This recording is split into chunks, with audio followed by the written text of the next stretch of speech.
Hey everyone, I'm Scott Stokely, and 6 years ago I released my autobiography, Scott Stokely, Grown Up Disc Golf.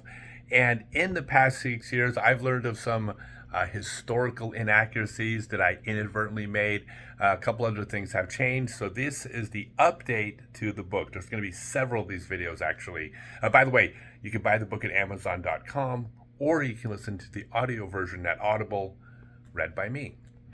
Here we go.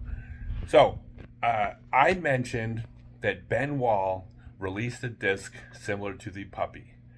So, Jan Sobel at Destiny Discs was the first person to release a golf disc that was solely for the purpose of disc golf. It wasn't good for much of anything else. It was called the puppy. And not long after, this company called Ben Wall released a disc very similar to the puppy.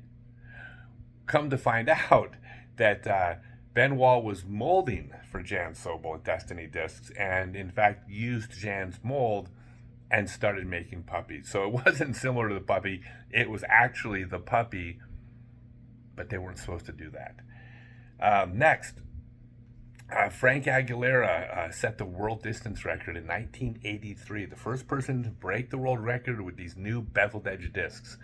And I wrote that he threw an eagle. Turns out that he actually broke the record with an arrow. And this is actually kind of interesting because I was actually the 14-year-old kid out in the field that chased the disc down, put the flag in the ground to mark the first beveled edge world record. And you would have thought that I would have known that it was an arrow, not an eagle, but maybe my memory just faded in like 40 years. But yeah, arrow, not the eagle.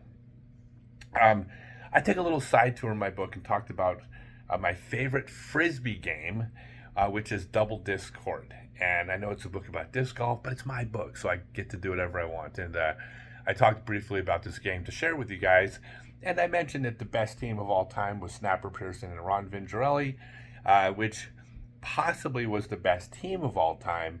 But I think most players today would probably give the nod to Conrad Damon well, probably most of them would say he was the GOAT.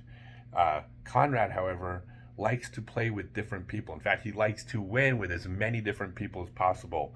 So Conrad doesn't have a best Conrad Damon team. So Snapper and Ron are probably still the best team, but Conrad and anybody he plays with would be pretty darn formidable. And God, if I had a dream, like one of my dreams would be to go back in time. Conrad at his peak, me at my peak against Snapper Ron. I think we would have had a hell of a match. A few more of these videos are coming.